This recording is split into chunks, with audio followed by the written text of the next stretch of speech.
亲爱的，是你回来了吗？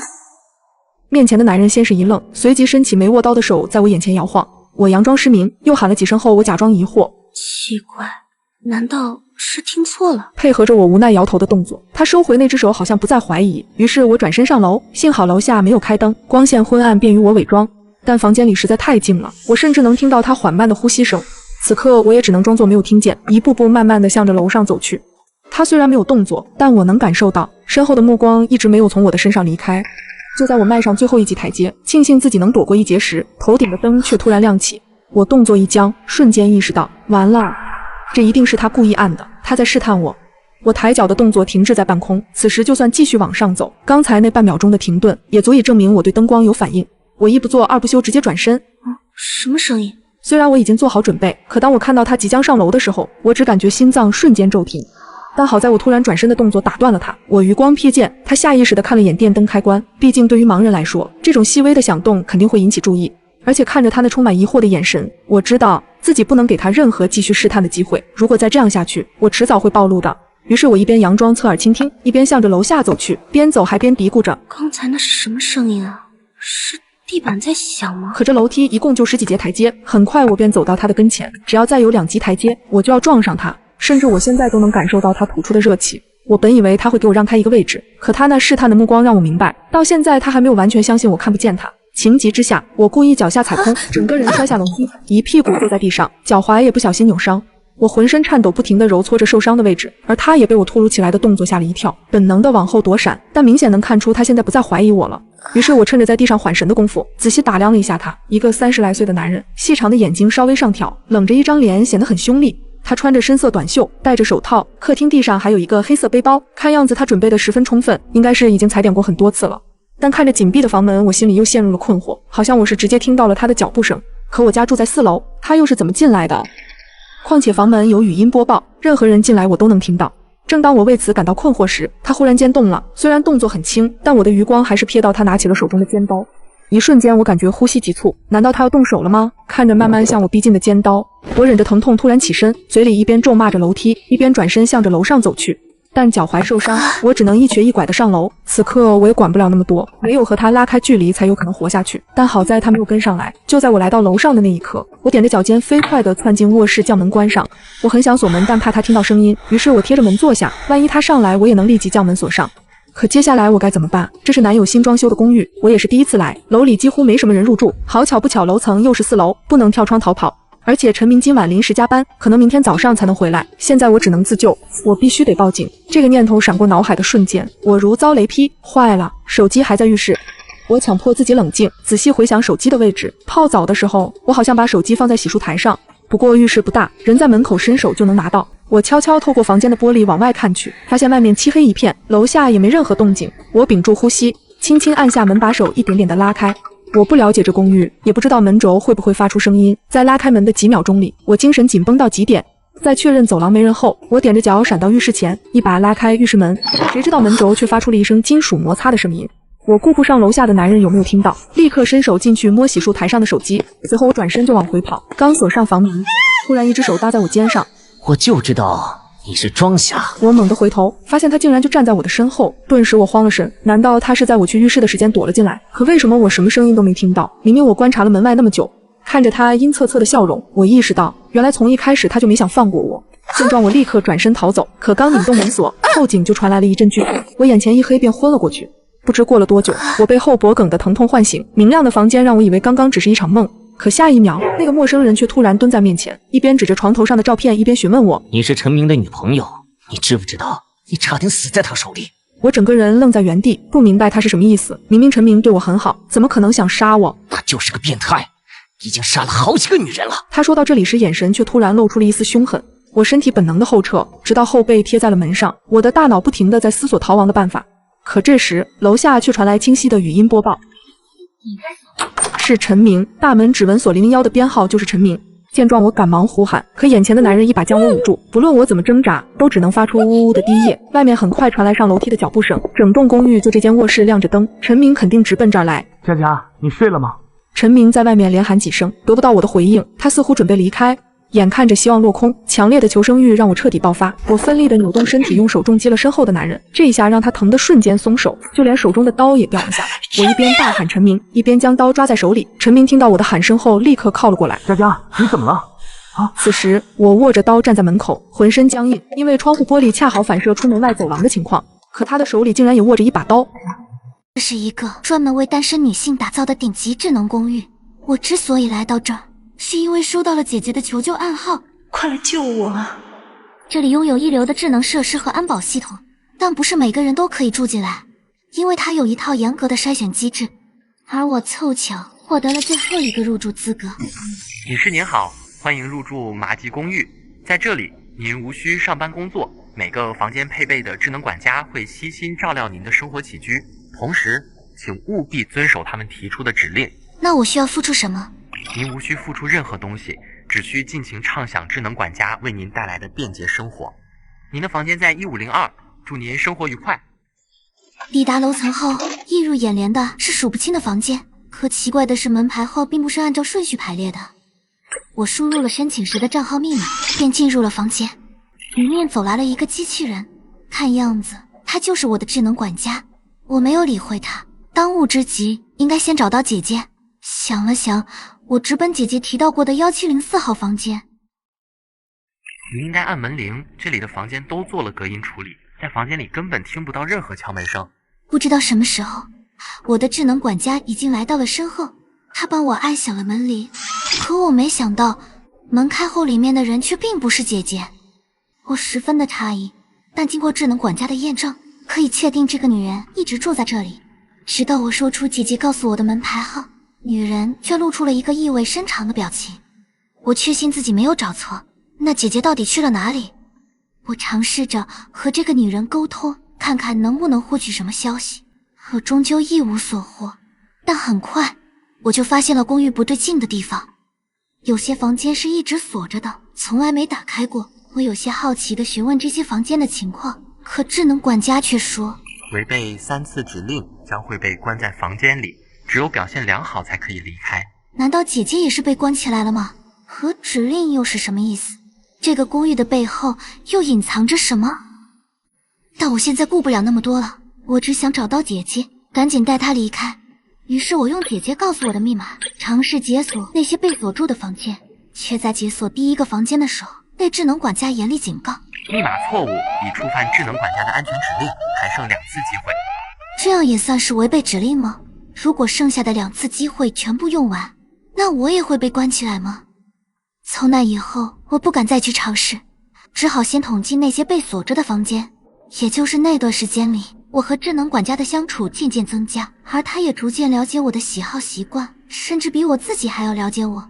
但他也变得越来越奇怪。起床，请穿好这件衣服跳舞。我皱着眉头看着那件衣服，可怜的布料几乎挡不住身体。不要打扰我睡觉。我蒙上了被子，不再理他。累计拒绝2次，还剩1次机会。听着他的声音，我猛然起身，还没找到姐姐，我竟然又浪费了1次机会。我死死盯着眼前的智能管家，只感觉他的要求越来越离谱。上次让我在30分钟内吃掉6个汉堡，上次让我穿着裙子倒立。我不敢想象以后还会有怎样的指令等着我。我必须快点找到姐姐，离开这里。这样的日子持续了很久，期间我除了寻找姐姐，大部分时间都在做副业。在这里告诉大家一个好消息，闲鱼有超多低门槛易上手的爽赚系副业，宅家也能躺着赚钱。快点击下方链接，搜索爽赚副业，发布闲鱼简历搞副业，不但能赚钱，还有机会获得闲鱼金钞。快来和我多赚一笔。每次一有空闲，我就会寻找姐姐的踪迹。期间我也翻看了姐姐以前的动态，可除了知道她的邻居被关起来之外，没有找到任何有用的信息。系统检查，你现在需要补铁。看着餐盘里还在蠕动的章鱼触手，我毫不犹豫地大口躲移起来，因为我还没有找到姐姐，无论多么难以接受的指令，我都会服从。直到今天，我的门牌号从1502变成了1518，我才知道门牌号竟然会不定期的变动，但房间的位置是不变的。所以姐姐的房间肯定还在17层。我赶忙拿出记在纸上的草图，重新确认17层的门牌号。最后只有7个被锁住的房间出现在眼前。姐姐说她在1704，难道这之间有着什么规律？现在我只有最后一次试错的机会了。如果失败了，我也会被关在这里。就在我百思不得其解的时候，我注意到那顺着窗口照射进来的阳光。还记得姐姐之前说过，她喜欢下午的时候在房间里晒太阳，而公寓只有这一侧的房间朝南，下午才能见到阳光。那这样就直接排除掉了北面的房间，现在只剩下1726、1729和1719这3个房间。我苦恼地看着图纸，姐姐就在这3间中的某一间里，可接下来该怎么办？我尽可能地思索着自己是否遗漏了什么关键的信息。这时我突然注意到1726和1729是挨着的，回想起姐姐之前的动态，她曾说过她隔壁的邻居也被关了起来，也就是说他们2个房间一定是并排的，所以1726和1729中一定有一个是姐姐的房间。现在只有1/2的概率，50比50，我该怎么选？姐姐到底被关在哪间屋子里？我曾有想过去大胆的尝试，可看着仅剩的机会，我最终还是退缩了。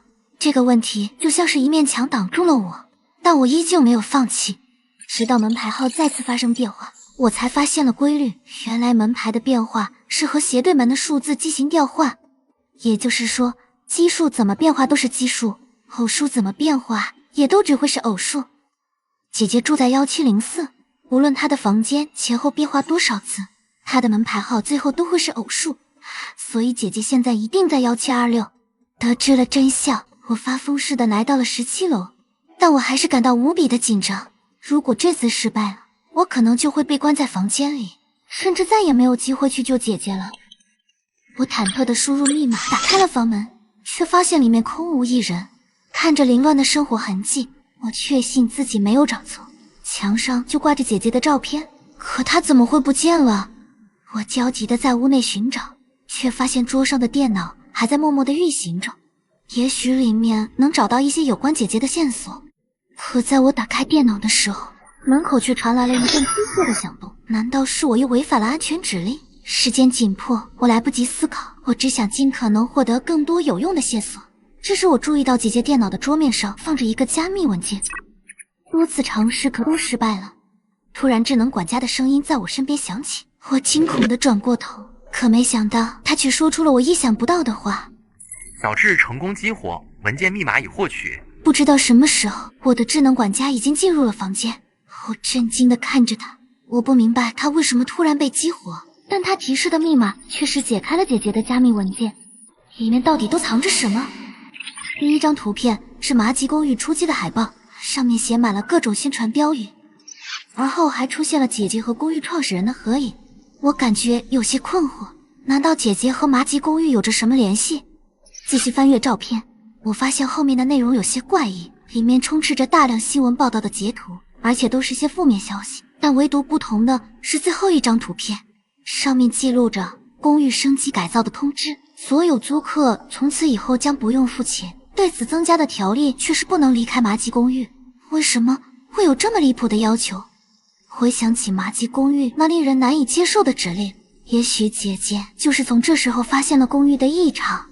好奇心促使着我点开了下面的视频资料，可没想到姐姐却出现在了屏幕里。从那时起，她便开始调查起了麻吉公寓。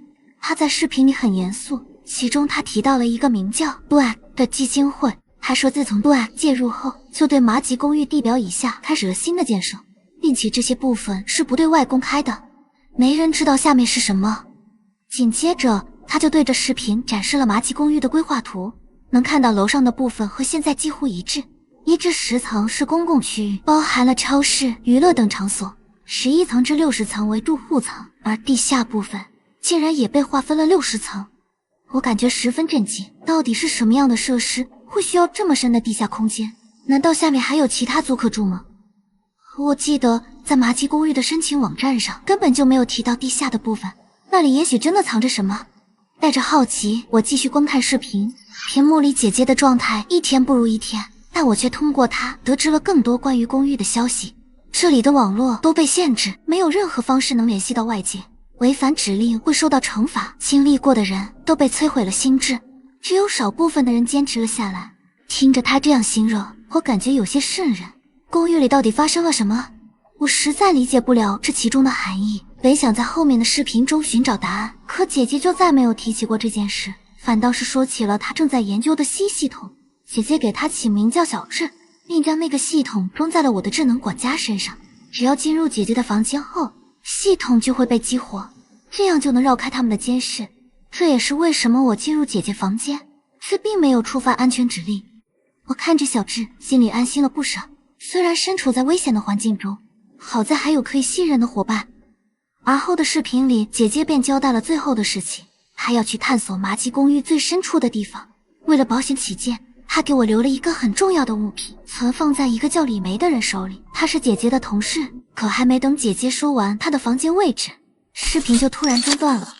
看样子当时的情况非常紧急，难道她遇到了危险？我要快点找到她。但现在所有的内容都指向了李梅，可她又在哪里？一时之间，我找不到任何的方向，线索也戛然而止。我离开姐姐的房间，向着楼下走去。走廊上两个人交流的声音引起了我的注意，我放慢脚步，仔细去听他们讨论的内容，其中出现了智能点、挑战任务等字样。这些词从没在姐姐的调查日志中出现过，直到我询问小智，这才得到了解答。麻吉公寓有一个与智能点有关的挑战任务，每个人初始都会获得3个智能点，智能点归零后会强制参加公寓举办的挑战任务，获胜就可以回到公寓继续生活，一旦失败则会受到更为严厉的惩罚。于是我顺手也查询了自己的智能点情况，没想到我只剩下了1分。联想到触犯指令的次数，我向小智确认了智能点的功能。果然一开始的3次机会就是我拥有的智能点，所以那些被锁在房间里的人都被强迫参与了挑战任务。我无法理解这毫无人性的做法。现在来看，姐姐的消失应该和这挑战任务有着极大的关系。公寓的背后到底隐藏了什么？我尝试询问小智，可他却提示权限不够，无法查询。我只好回到公共区域打听李梅的消息，但她很神秘，几乎没人听说过。最后也只打听到她今晚会参加挑战任务。如果想要找到她，是不是我也要参加挑战任务？可任务是什么？如果失败的话，又会接受怎样的惩罚？但现在李梅是我唯一的线索。为了找到姐姐，我决定参与这场未知的挑战。小智，我也要参加今晚的挑战任务。挑战任务十分凶险，为保护您的安全，不建议您参加，请再次确认。确认参加。收到指令，请您于今晚10点前回到房间，届时会将您送到指定的任务场地。因为探索李梅的消息花了大把的时间，眼看着挑战任务即将开始，我快速地返回了房间。本想着仔细观察一下如何前往挑战任务的场地，忽然我两眼一黑，晕了过去。欢迎来到挑战任务，这次的主题是三角、方块、圆。我艰难地睁开了眼，诡异的红色光晕让房间显得格外压抑。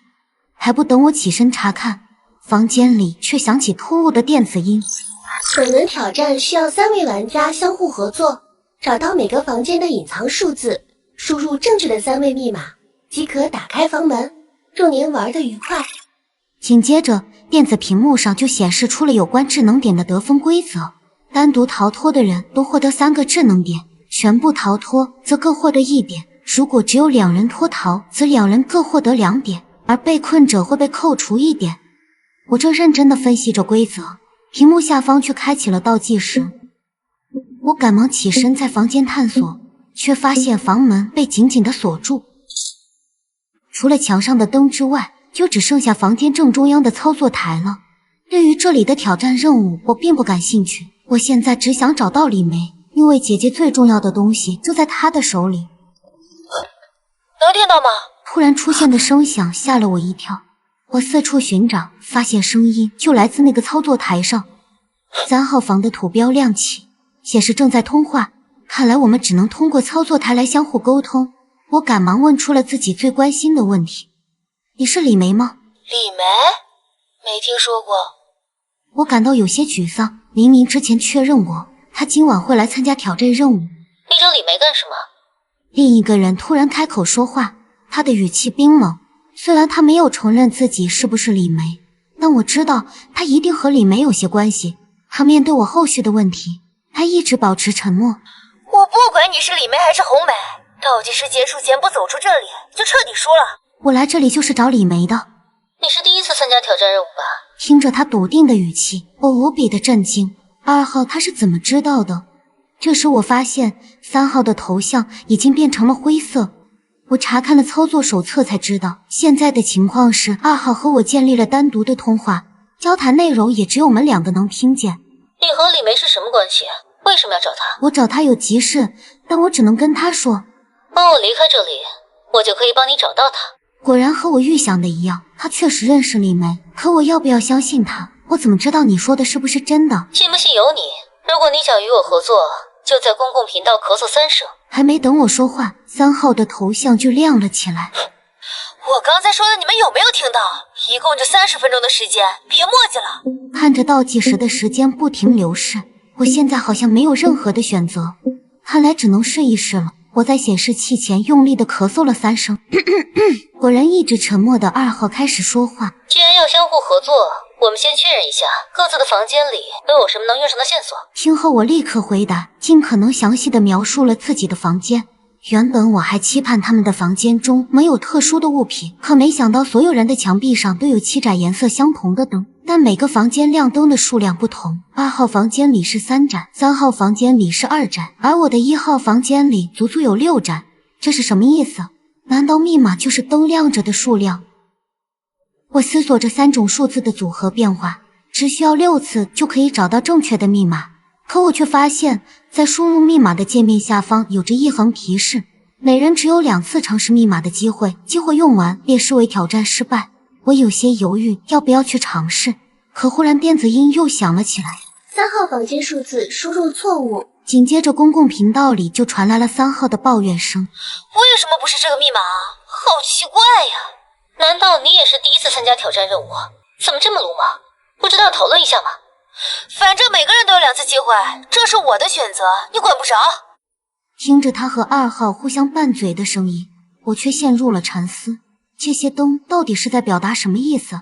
而且密码的数字范围是从1至9，但房间里灯的上限却只有7个，这又该如何解释？你是不是也发现了什么？ 2号突然传来的声音吓了我一跳。看着我们独立的通话，我才说出了自己的判断。3号已经尝试过了，虽然密码跟灯有些关联，但绝对不会这么浅显。没错，我也是这样认为的，并且我仔细观察了房间，3面墙上没有留下任何特殊的痕迹，所以线索应该还是和灯有关。但我总觉得这些灯好像符合某种规律。什么规律？看着他焦急的样子，不论我有没有合理的推测，现在都是打探李梅消息的最佳时刻。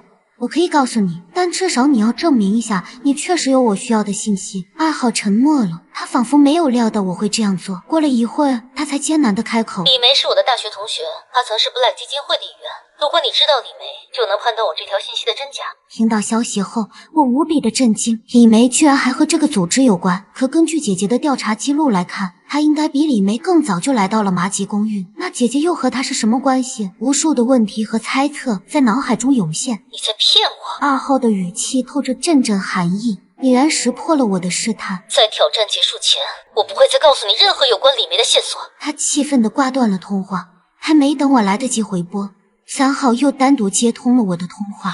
我知道你们2个在背着我讨论密码，他这个人在麻吉公寓是出了名的狡诈。你跟我组队，2个人一起逃脱挑战，收益才是最大的。为了表明我没有骗你，我可以告诉你一个重要的线索，但前提是你要把你们解出来的密码告诉我。他说的没错，一想起2号那些可疑的反应，也许我不应该那么信任他。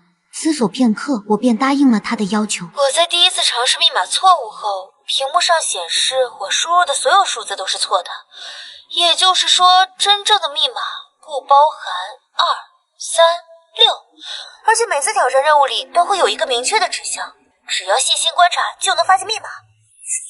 这条线索仿佛一盆冷水，瞬间浇醒了我。看着倒计时还在不停的流逝，一瞬间我想通了一切。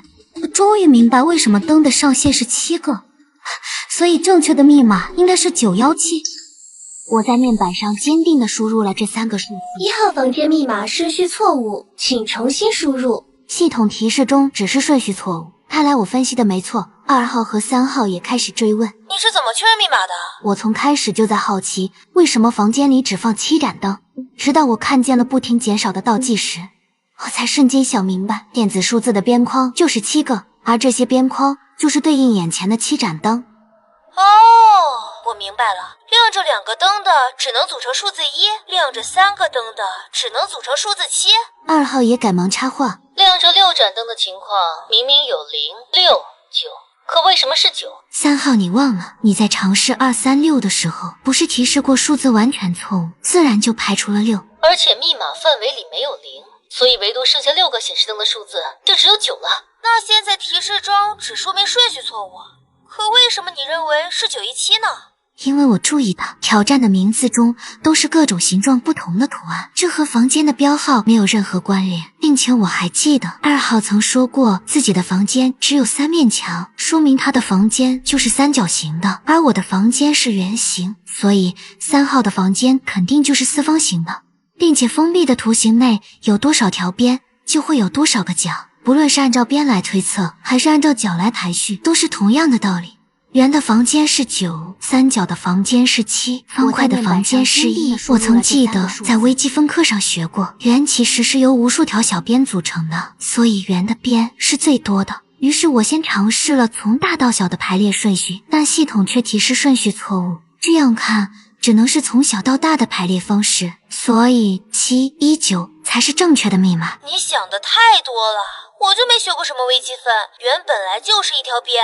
根据从小到大的排序来看，就应该是圆、三角、方块，而且根据我们房间编号的顺序来看，也能对应上，所以我们的密码就应该是971。房间编号在这场挑战里并不重要，我们是要找到密码的顺序。据我多次通关挑战的经验来看，我说的准没错，我可是公寓里出了名的聪明人。2号你怎么看？能听到吗？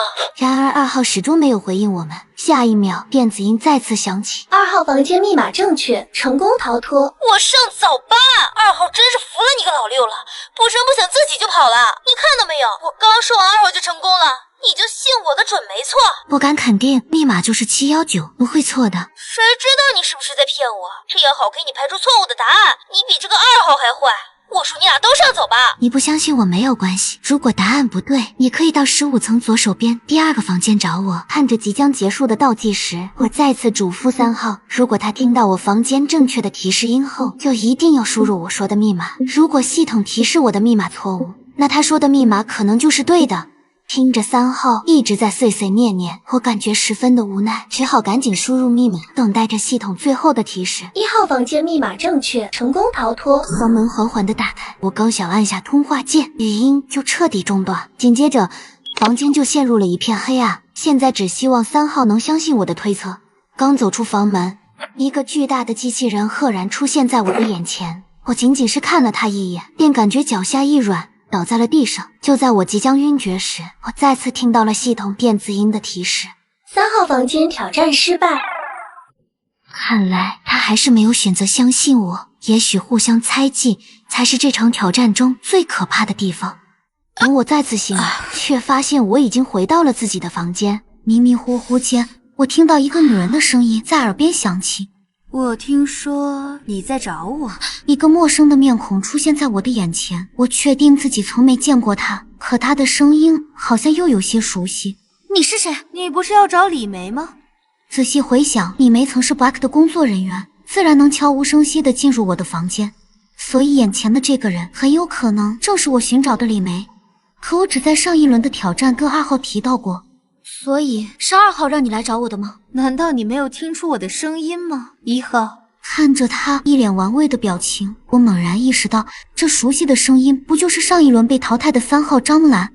可我明明记得他不认识李梅，怎么现在又变成了我要寻找的人？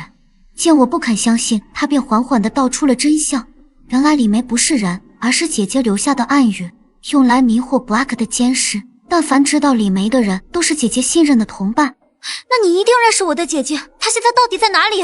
我最后一次见她是在她和 Black 谈判前，原来姐姐和张兰是大学同学，在进入 Black 之后，他们就参加到了改造麻吉公寓的项目。然而没过多久，他们就发现了令人不寒而栗的真相 ：Black 正在用公寓里的女孩们训练自己的 AI。他们想让 AI 通过大量的模拟训练，进化出独立的自我意识，从而代替人类。而整个麻吉公寓其实就是一个巨大的 AI 训练基地。为了能够使得 AI 更加接近人类的意识， Black 增加了挑战任务，让 AI 更加拟真地了解人类的思维。可一次次非人道的实验慢慢摧毁了女孩们的心智，想要逃离的人却被强制参加更为恐怖的实验挑战。这也成为了姐姐想要揭发这里的信念，所以姐姐打算找到 Black 谈判。临行前，姐姐把一个东西交给了张兰。这次我不知道自己还能不能回来，这个东西很重要，你一定要亲手交给我的妹妹，后面的事就拜托你们了。说着，张兰拿出了一个 U 盘，我也注意到上面的2个字母。一瞬间，我想到了小智，我赶忙将 U 盘插在了他的接口上，紧接着屏幕上就弹出了一串串的代码。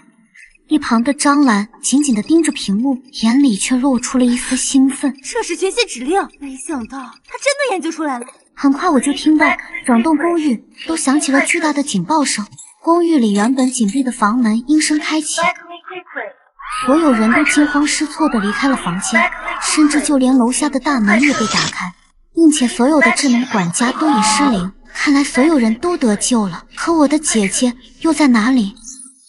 重启成功，正在前往目的地。一旁的小智发出了截然不同的语音，紧接着小智便缓缓地离开了房间。快跟上他！但没想到小智带我们去的地方竟然是 Black 的工作层，并且他打开了一间张兰从没去过的办公室。就在小智进入屋内的瞬间，姐姐的身影突然出现在房间的屏幕上。小雪，当你看到这条录像时，说明我已经不在了。我想张兰一定把这个公寓的真相告诉了你。 Black 那个非人道的训练方式在不停地伤害着人类。